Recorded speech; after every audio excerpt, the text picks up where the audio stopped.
We are going to get into our competition portion of our evening now. So I'm going to introduce Christine, and if someone can turn off lights, that would be great. Christine is a recent chair of the Photographic Society of America Pictorial Image Division. So she knows what I was talking about with the individual competitions. Christine is a published author and award-winning photographer. While she photographs across several genres, she really enjoys photographing wildlife and has traveled widely across the world in pursuit of images. Her recent work focuses more on birds, as she has found this to be a rewarding and challenging genre. Find more of her work on HTT. Oh, here, let me. Oh, I was supposed to have this up here.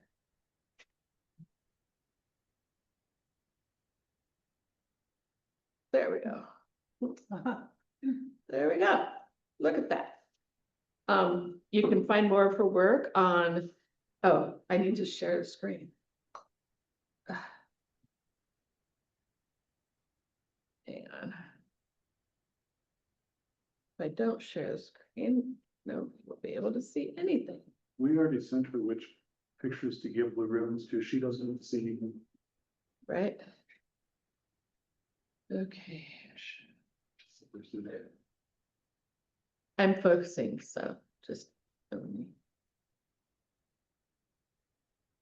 Okay. Now you guys will be able to see what we see. Sorry about that.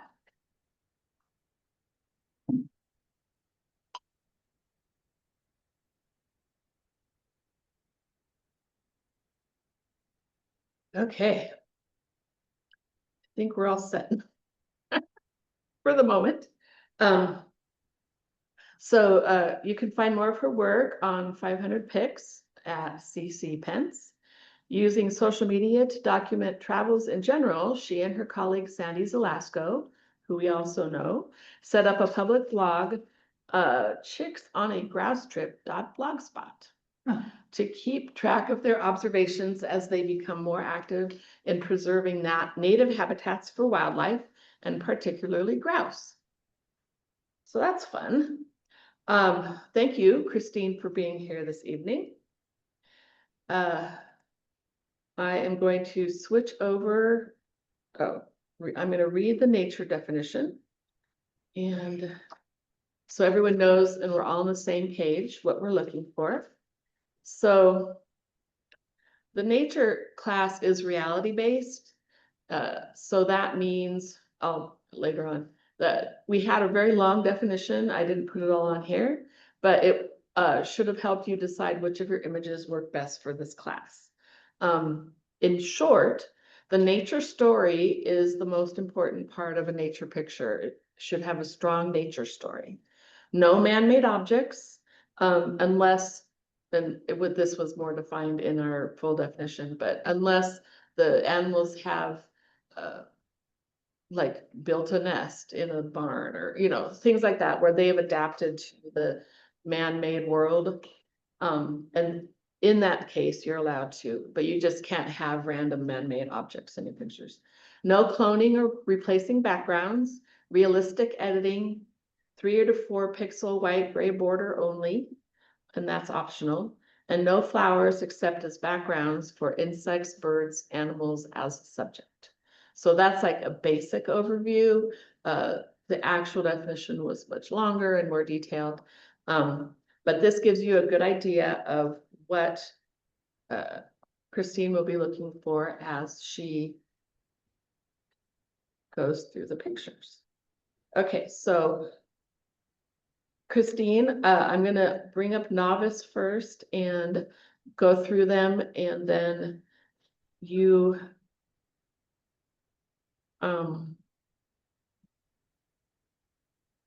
we'll go through them, and then we'll go back and you can talk about each one. Okay. I don't think that's a novice one. Oh, yes, it is. Cheetah's resting. Never mind.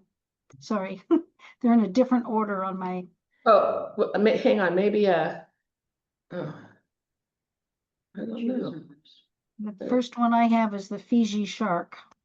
Well, okay, I'm gonna do, I'm not gonna do capture time, I'll do added order, see if I can change that. Is this the first one? It's the reverse. I had the shark. Okay, let's see here. It doesn't matter. I've got them written down, so it doesn't make a difference. Okay, here, let's try that. There we go. You just need to read them to your. Okay, I did that. So I think we're better now. Okay. So we're gonna start with that one.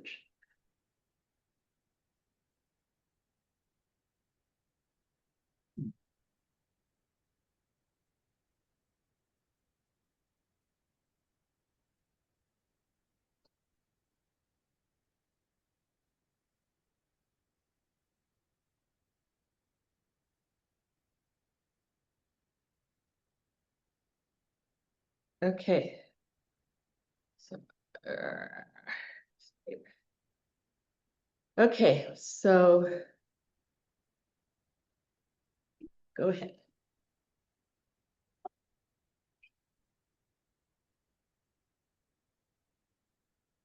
I'm turning it over to you, Christine, now. Okay, so I scored them on a score base of 1 to 10, 10 being highest, 1 being lowest.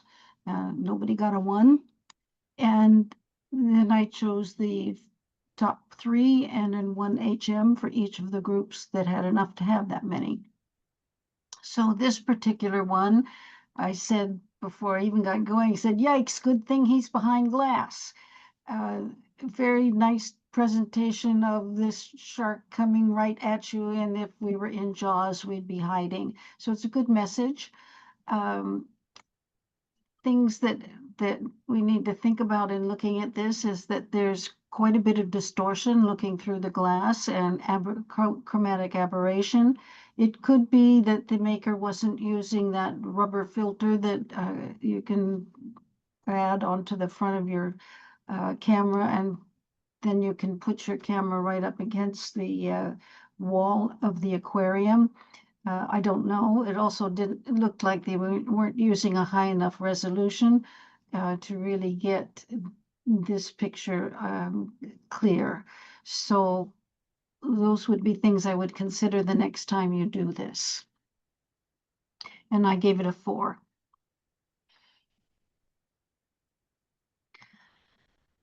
So I said this one is a nice macro subject of a bee in the flower. It took me a while to figure out where the eyes were and what this actually was. Now that I see it, I have no problem, but it took me a while to figure that out.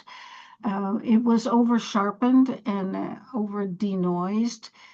There's some hot spots on the legs and the antenna. The white band, and that's always hard when you do these birds, these small insects, but that white band that runs diagonally from the left bottom to the top right between the flowers and the bee's legs is distracting. I suggest you rotate this image just a little bit clockwise into the square so that the insect is facing more directly. I would tone down the rose and yellow if you can, or all things being equal, try doing a black and white in grayscales, because that will help you get rid of a lot of this oversaturation and be able to focus more on the bee doing his thing. I gave that one a 5.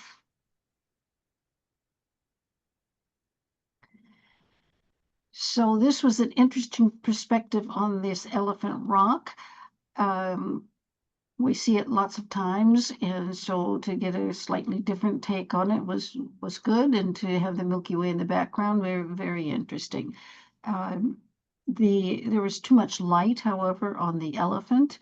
Whether this was done as a pre-picture and then the two together, or it was done as a light painting, it stands out too much and looks kind of fake.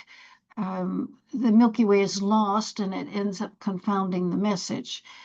The balance the white balance, if you looked more at adding more blue and green, it would help a little bit in the light effects.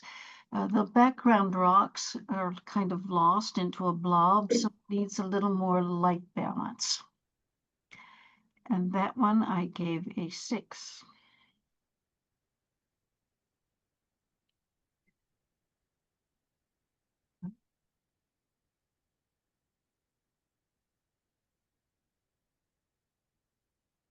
So this was a lovely coastal hummingbird perched in fall colors.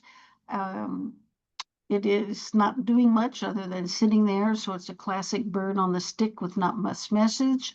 The color tones are a bit too orange and overly denoised.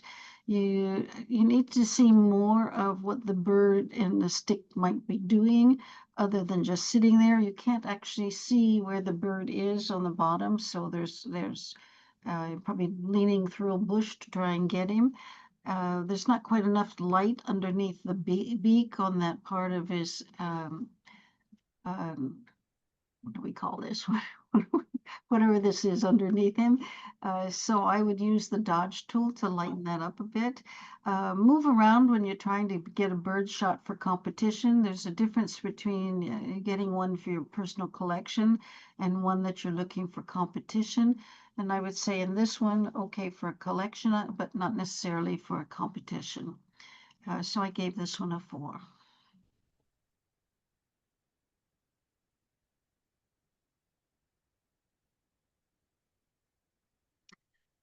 Uh, okay, so this one has some interesting water movement. The title of this is Icicles. Um, it's slightly underexposed and kind of overly cropped. At least, yeah, I think it's cropped. The focal point is a bit confusing. I don't know which thing I'm supposed to looking at. The light artifacts in the water often happen when you haven't used a ND filter. And maybe it's over denoised. So you see the water in the front is some of the slippery water, and as you get toward the back, it kind of loses its definition altogether. The title was Icicles, and I couldn't quite figure that out until I looked very closely and found those 5 icicles on the little stick that's hanging down, sort of centered top. So not that it matters for title particularly, but when you're doing these for other kinds of competition, it does matter. And you might want to think about whether the focal point is supposed to be the icicles or it's supposed to be something we have running water in the fall. I gave this one a 5. So Eastern Sierra Fall had lovely fall colors. I just got back from part of that world, and they got probably more fall color than I did.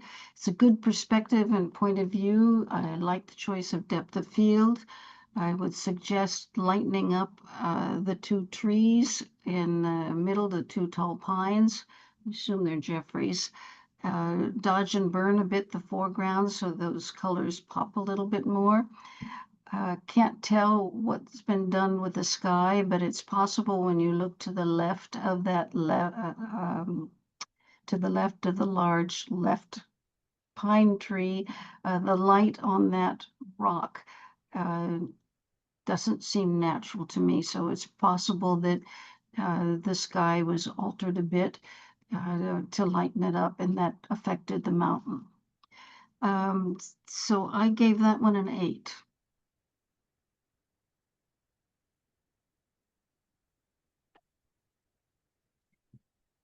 This is the bluest hour. Was a nice calm moment, a nice leading line to the end of the light. It's a little, I believe, off. The horizon isn't particularly straight. That could be my eyes, but it looks a bit that it should be rotated a bit to the right. It's quite underexposed and yeah, quite underexposed um,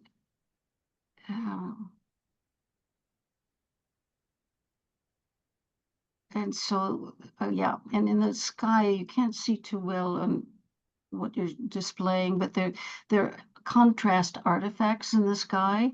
So when you underexpose, you don't see it. But when you raise the light to where it should be, you would see those effects from contrasting. It lacks detail, and I think it's overly denoised, so it ends up looking flat as opposed to having um, the full benefit of the rocks on the left and those two rocks down on the right. So I gave that one a 4.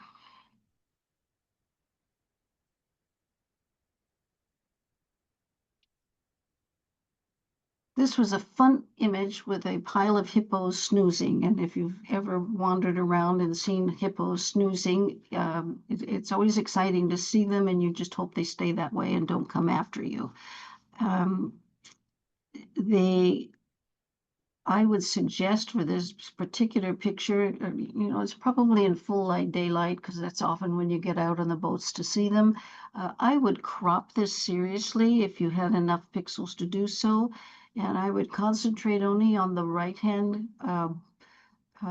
snoozing blob so that you really have some action happening between the bull on the top, probably flaking out on his partner, though who knows. But that had a little bit more action than did the others on the left. So you don't need the ones on the left. You need to concentrate on that one on the right. And I would increase, if I did that, then I would increase the exposure just a little bit so that it really pops and you see those two faces looking like hippos look when they got their mouths closed. So I gave that one, hold on, a 7.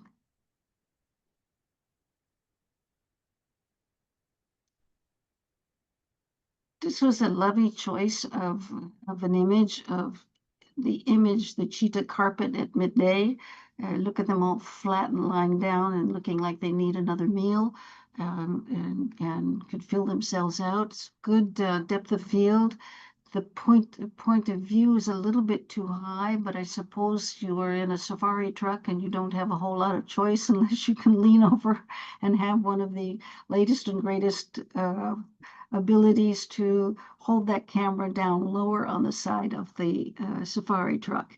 It's underexposed just a little bit, and I would work the light so that the cheetahs stand out a bit more. So they stand out, you see them, but it's a little bit confusing with the grass. So I would work on the midtones and the highlights in the cheetahs' coats and faces so that they really pop as the center of attention. That rock in the back is a bit distracting, but what can you do? You take them how you get them, and of course that's where they'd be flaking. So I like this image, and I gave this one a 9.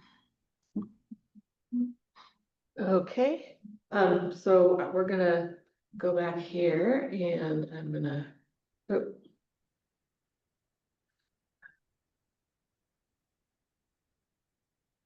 And make the thumbnails a bit bigger so people can see. And do you want to give the awards for this level? Sure. So I gave the cheetah a 1. Okay, hang on, let me, That was the first place, sorry. that's the first place. The Yeah, cheetahs were, get to find some light here. cheetahs resting. Cheetahs Resting by Vicki Hendricks Jordan, first place. Awesome.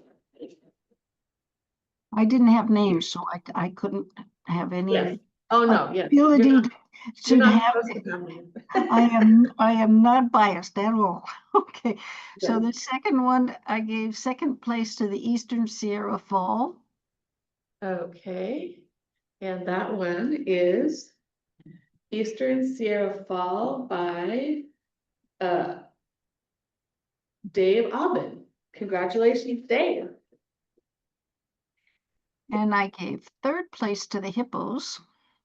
Okay, third place to Hippos. And that is Hippo Ohana by Vicki Hendricks Jordan. And the HM I gave to Elephant Under the Stars. This one, okay, HM. Okay, and that one is Elephant Under the Stars by Sandy Aubin. Congratulations. Okay, so let's move on to advanced. And we'll run through them real quick.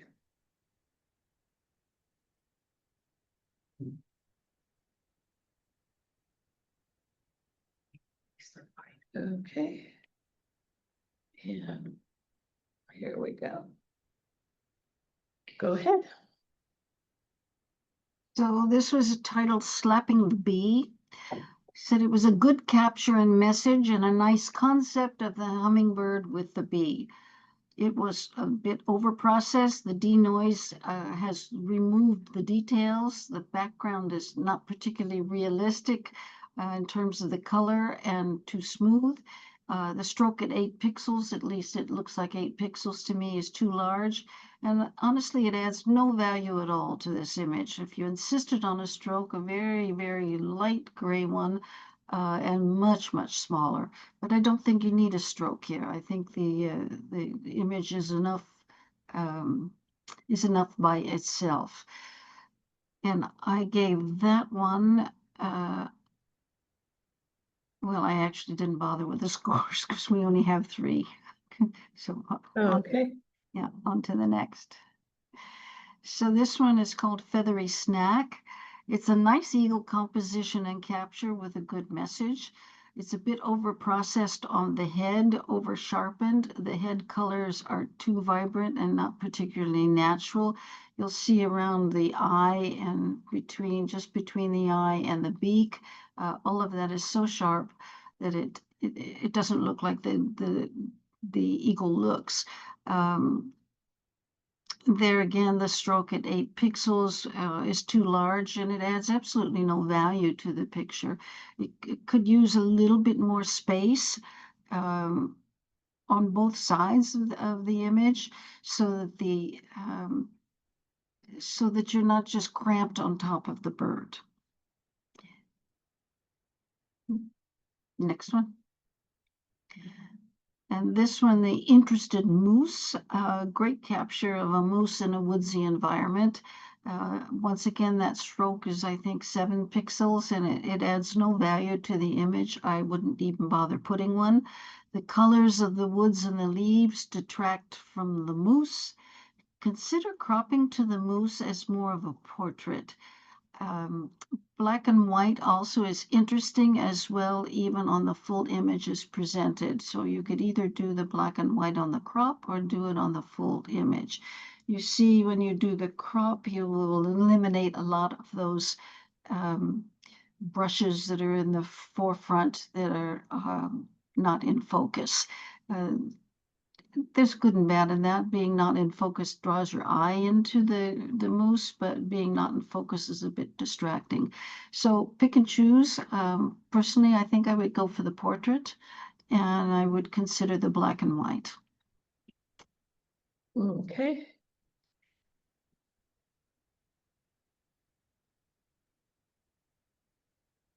Okay, first, second, third.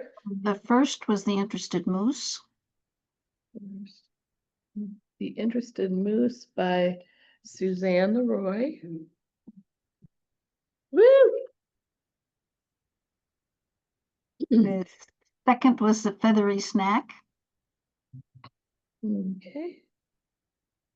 The Feathery Snack by Suzanne Leroy. Oh my goodness. Okay, and Slapping the Bee was the third one.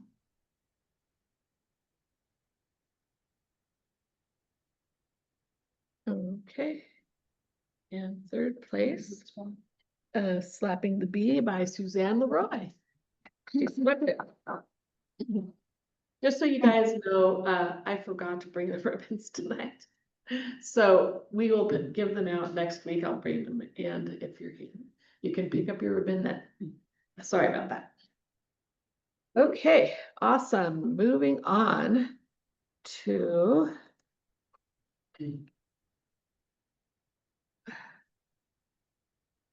master one.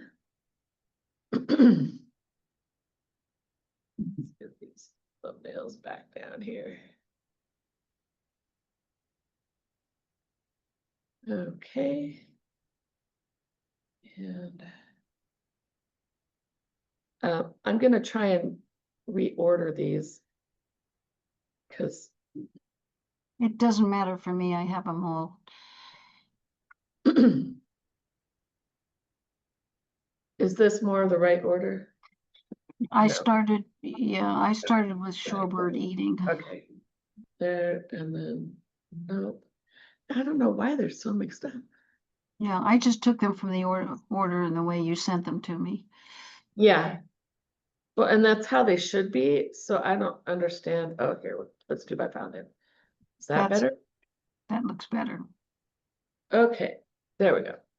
We'll try it that way. Okay. That's a good capture of a willet. Hey, Oh, you let, gotta- we'll do a run through first. Yeah, go, sorry. That's okay.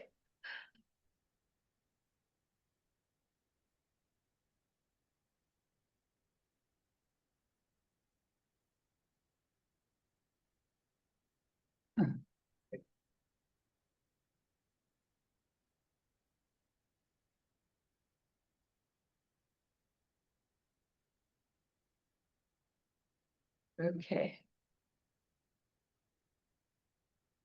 And we'll start with this one.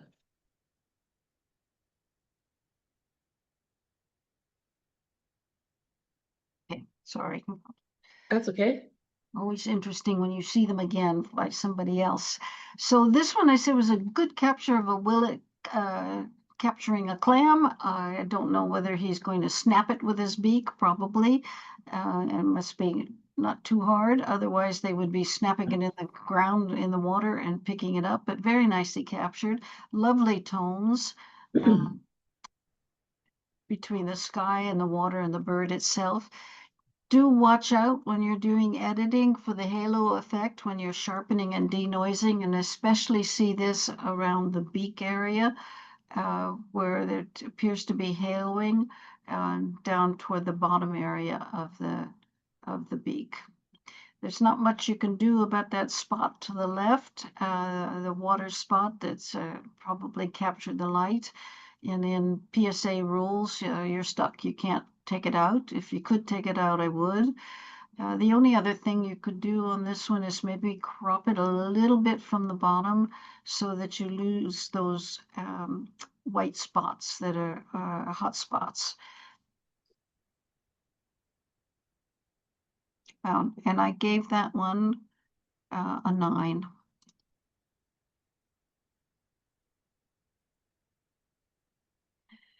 So this is an interesting capture of a red-eared turtle and the red-veined darter, I assume, though I can't quite see what it is here. There's not much detail to work with in this image, so it appears that it was over-sharpened and denoised. It could be that there's a question of crop as well, and there weren't enough pixels to actually work with. The focal point is the turtle's head. So let's work with the turtle's head and don't worry about the rest of the body. It doesn't add much value, the rest of the body. So perhaps cropping to the head only, or at least much less of the body would help. So in this case, you see that the water that with the green up at the top and so on, it's just missing a focus. So this one I gave a 5.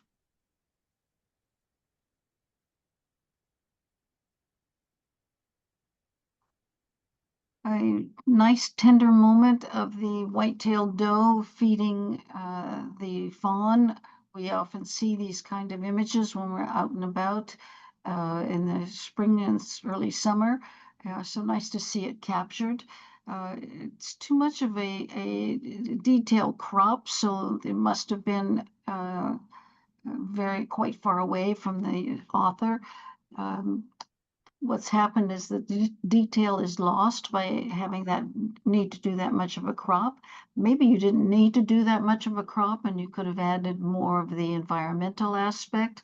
The depth of field is great, and so that too is making the grasses become far too important, so that when you sharpen, the grass is over prominent. You can desaturate the grass a little bit. It might help, but that depends upon what you saw. You might have seen it this way in this deep green, in which case desaturating might not be acceptable. Turning it in black and white helps a little bit, but the over sharpening and lack of detail still persists when you do that. So I gave this one a 5.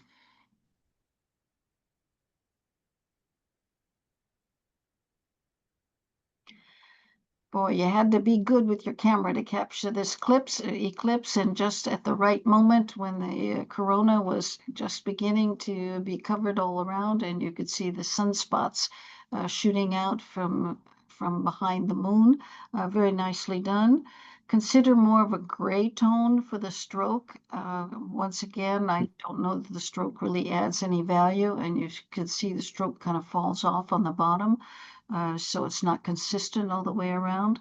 There's some haloing when sharpening and denoising, so be careful in using those tools so that if whatever you were trying to sharpen, I assume it was the moon, that you don't end up creating more issues than if you just left it alone.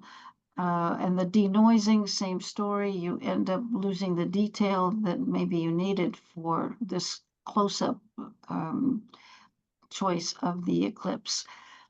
So this one I gave an 8.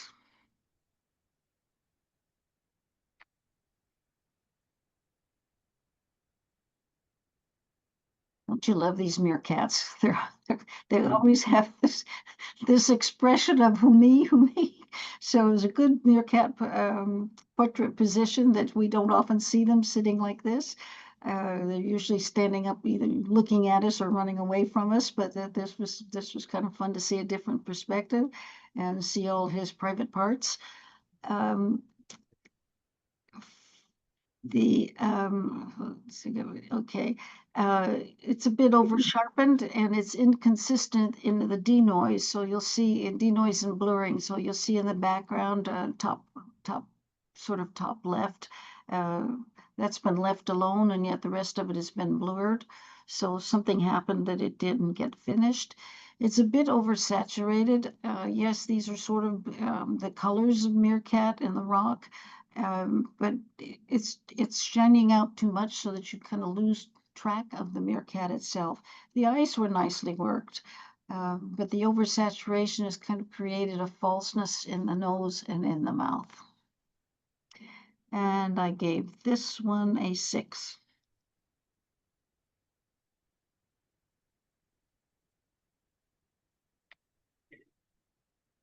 This was an interesting point of view for a harbor seal, not one we often see. Nice light. The depth of field is a choice that we make, and I would suggest that it might be more interesting if the depth of field had been more shallower and more concentrated on the head and a little less on the entire body, because the eye doesn't quite know where to go. Should it go to the back feet there and tail? Or should it go to the face? Or should it be looking at the rocks down below? So changing the depth of field would help a little. It's slightly oversaturated as presented, but there you are. It's the time of day, so it was probably very harsh light, and there wasn't a whole lot of choice. I gave this one an 8.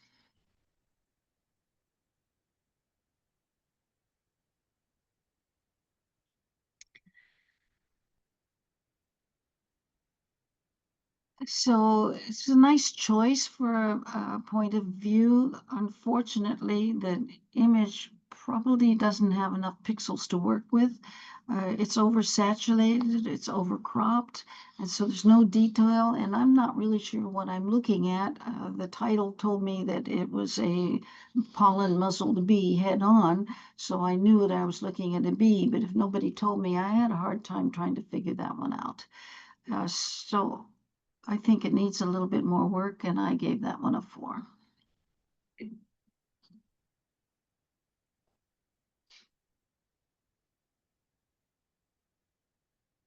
This is a wood stork gathering nest material. It's a good in-flight capture and with the nesting materials, so it's telling a nice story.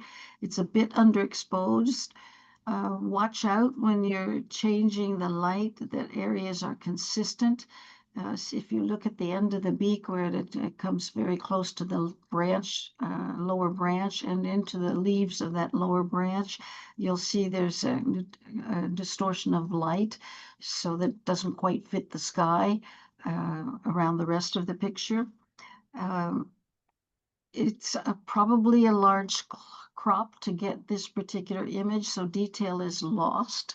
I would consider lightening the eye a bit so it doesn't look so much like a black blob. It's hard to tell, but with the sun off of the wings the way it is, I would expect there would have been a little bit more light in the eye, and that's just a question of what settings the camera was on to capture it. So be careful when you change the lighting on the sky that you don't end up taking the light out of the wings of the bird, because these birds are colorful, and you can see there's a bit of a pink coming through on one of the wings, which we should see a bit more of. So I gave that one, hold on, I gave that one a 7.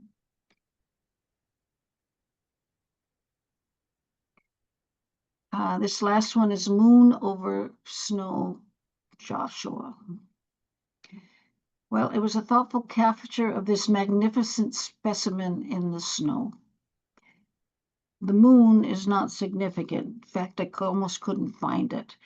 The blotches in the sky treatment, once again, you'll see around the moon, you can see some of it, so it's a bit oversaturated.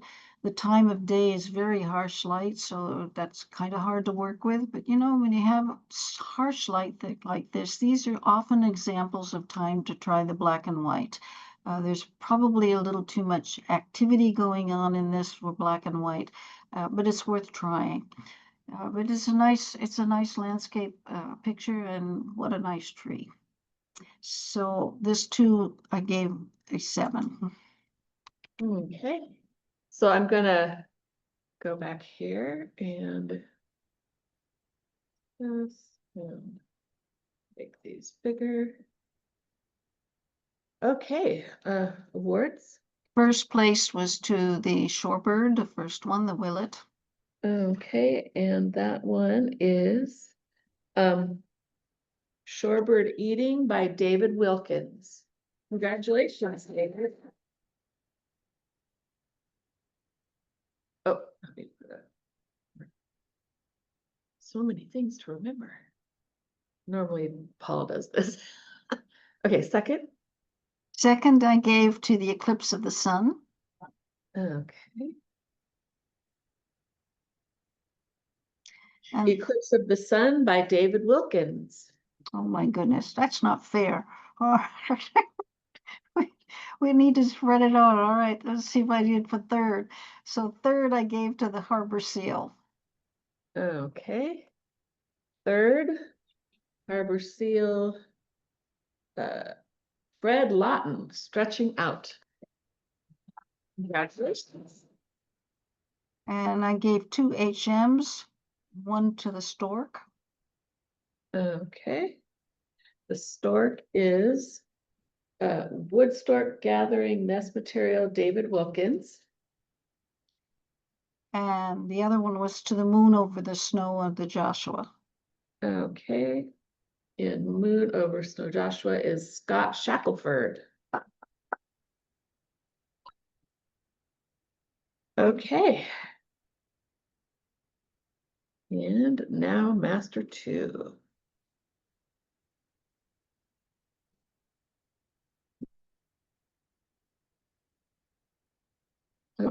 These are in a different order as well. Oh, are they again? I wonder why it keeps reverting to capture time. Okay, file, name, let's see where we're at here. My list started with Spidey. Hang on. Why are we doing this? Okay, there. Okay, there we go. Yeah. So that one, we'll run through them.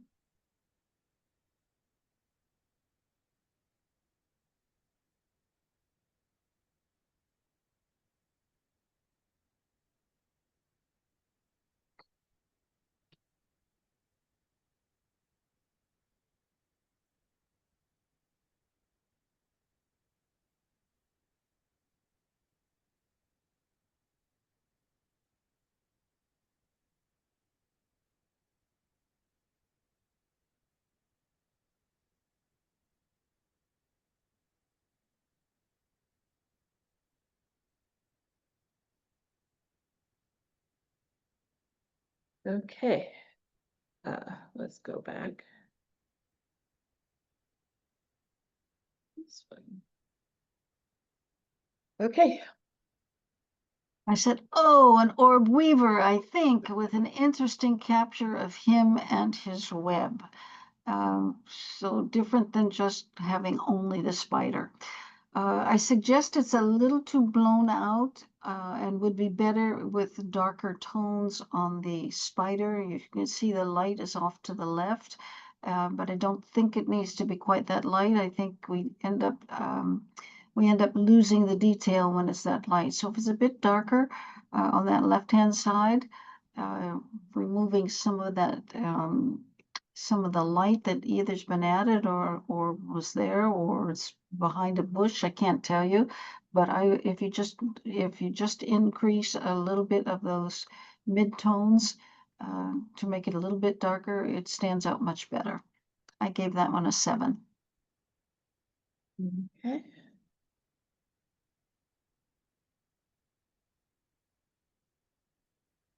Good capture of the burrowing owl with his cricket. Boy, you have to hang out a long time to find them when they actually do get something in their mouths and look at you like that. So nicely done, good point of view. It's a bit oversaturated and sharpened and denoised so that it kind of fades away with that over denoising. I would consider in this case, once again, doing the black and white, and then the bird stands out very nicely. I gave that one a 7.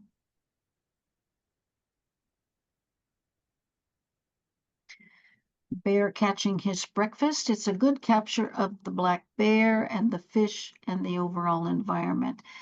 It was perhaps too slow of a shutter speed for the fish and the bear to be clear and center stage. Check the white balance. I think a little less yellow and more orange red would improve the image a little bit and make it pop a little bit more. And this one I gave a 7.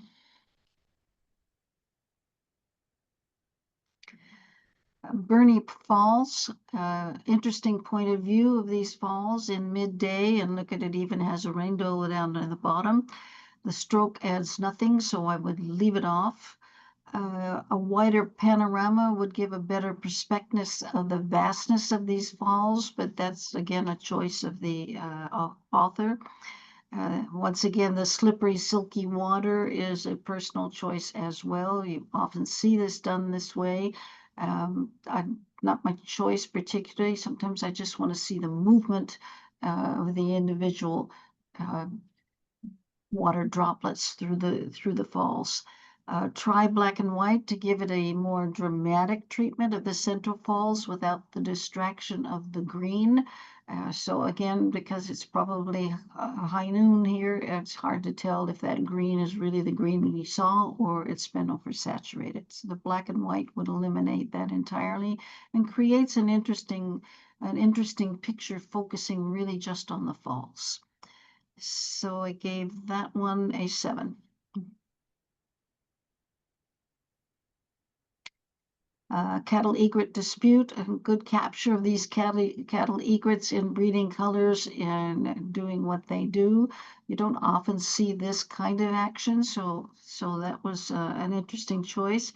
It's just slightly underexposed. If you darken the midtones slightly, it ends up bringing the birds out further toward us, and they become really even more of a central focus, and less of that distraction of the branches in the back. I gave that one a 9.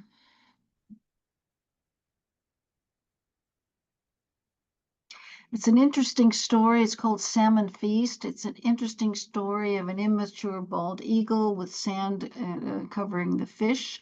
And I don't know whatever else is there. It was hard to tell. It was very hard to distinguish the bird from the sand. Maybe that's the coloring that things actually were, in which case consider adding a little fill light to bring out the bird and kind of it desaturates a little bit with light, desaturates a little bit the sameness of the color of the sand. I gave this one a 6.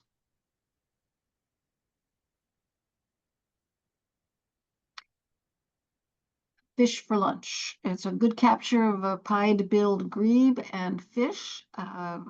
It's a very tight crop. I think I would consider not cropping it quite so closely, and I would increase the midtones just a little bit.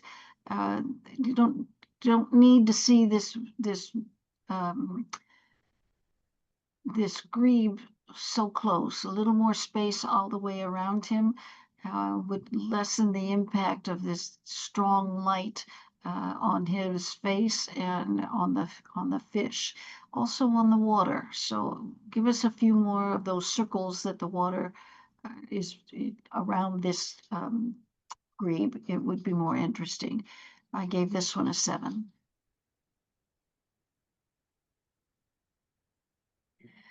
Yellow weaver in Namibia. A good capture of the weaver in his nest. It's nicely edited. Not much I would do to change it. You might add a little bit more light overall, fill light, but it's not necessary. It's nicely done. And weavers like this, where you can catch one individually in his nest, that's a fun thing to capture, and that's a good result. So I gave this one a 10.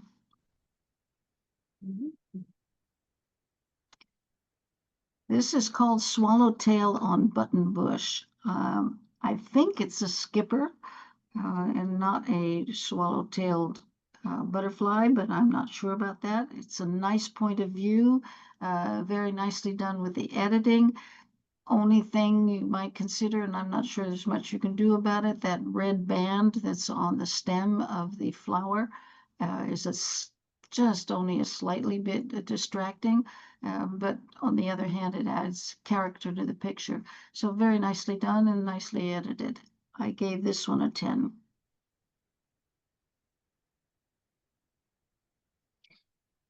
This is hyenas and vulture pack carcass cleaning. So good hyena family capture with the vultures waiting their turns. The far left hyena has some chromatic aberration on the lower nose muzzle. That could be just the way the light was, but I think it's probably in editing. The vulture in the front is dark against the hyena, so you can't quite make out that it's a vulture where his head is. The one on the left, you can't see him at all because he's tucked behind the hyena. The food is blown out.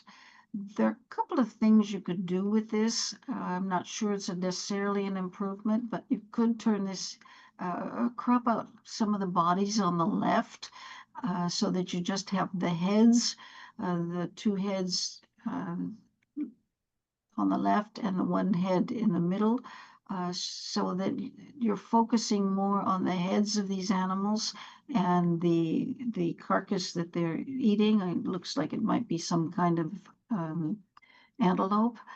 You might try that. I'm not sure that's a great decision, but it's worth trying. And then the high noon light, it really makes it hard with the food to see what it is they're doing.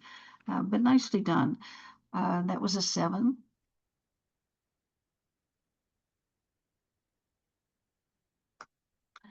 This one's called Baby Giraffe Comes Out Head First. What a moment to capture this giraffe birthing a baby. I mean, you got to really be there. Good driver, good spotter to get to that moment. It looks like it was taken quite a far away, so some of the detail is lost.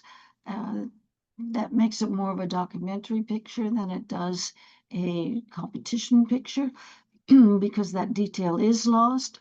The tree in the back has some chromatic aberration. You see how it's blue around the edges? So if you remove some of that, it improves it a bit. Not much you can do about the sky.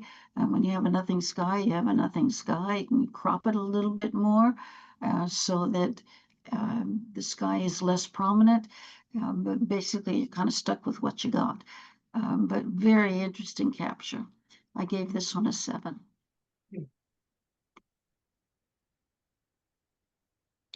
Leave Me Alone. Good capture of the elephant, seal, and pup. Nice point of view. Check the color on the pup's teeth. You can't see too well with what you're showing here, but it kind of looks like one of those acorns that we get at Halloween time, the yellow and orange, but this one's red and white. I'm not sure that's realistic, but I didn't take it, so you'll have to check. It appears oversaturated, and that's kind of the incorrect color for the mouth and for the teeth. I would consider cropping this even tighter so that you focus only on their heads and you remove some of the significance of the other brown seals that are in the upper right. You want to draw the attention to that action, and so cropping, the bodies aren't particularly interesting. It's the heads and the discussion between mom and pup that is of interest. So I would consider cropping it right down to those two heads and just a little bit of the body. I gave this one an 8. Okay. Let me make the thumbnails bigger.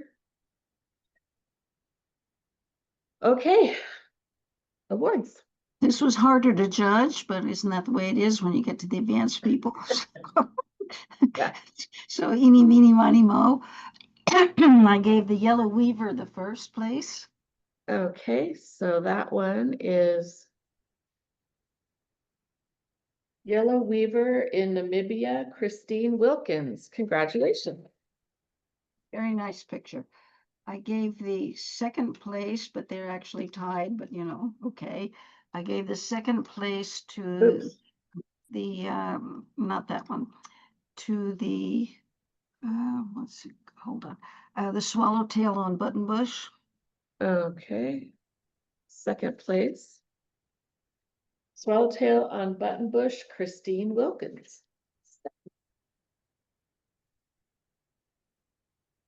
I gave the third place to the cattle egret dispute.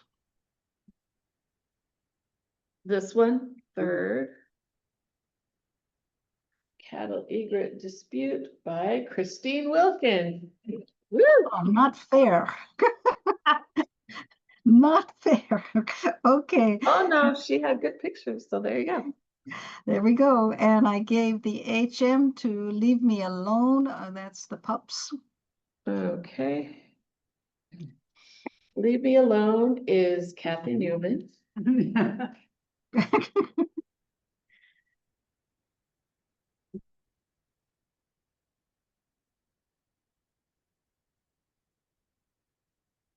Okay, so that is it. Does anyone have any questions for Christine? Thank you so much Thank you, for Christine. being here. Thank you. We really appreciate your, hang on, I'm trying to get this to, I guess I can close it. Kathy, I would make one suggestion overall when people are editing, and it's a problem for all of us, and something we see all the time in competitions. We tend to oversaturate. I call it the malady, I have to get in English, the disease of the black velvet pictures out of Mexico that we used to see that were super saturated, whatever it was, pink flowers and something on black velvet. So we tend to oversaturate. We tend to use those sharpening and denoise tools too harshly, and we kind of need to pull back on it so that we get back to the natural feel of the picture and not the let me stand out and shock you impression. It's difficult, and every time we come up with a new iteration of the denoise software, they come up with newer and better ideas of what to do. But I think that's something we all need to look at carefully. I'm guilty as the rest of us to pull back on those sharpening and denoising. We probably don't need it as much. The denoise you need a little bit, but not so that we lose the definition of whatever it is we're looking at. Right. Thank you. Any questions, you guys? Nope, I don't see any. Okay, well, thank you so much, Christine, for being here. You are most welcome. We Glad really to help. appreciate all the input. And hopefully we will learn from it. That's part of the point of hearing all of the critiques, is to learn what judges are looking for in competitions and what we can do better as we enter. Thank you so much. You're welcome. I'm going to leave you and go cook now. Yes, go enjoy your guests. We're on our way.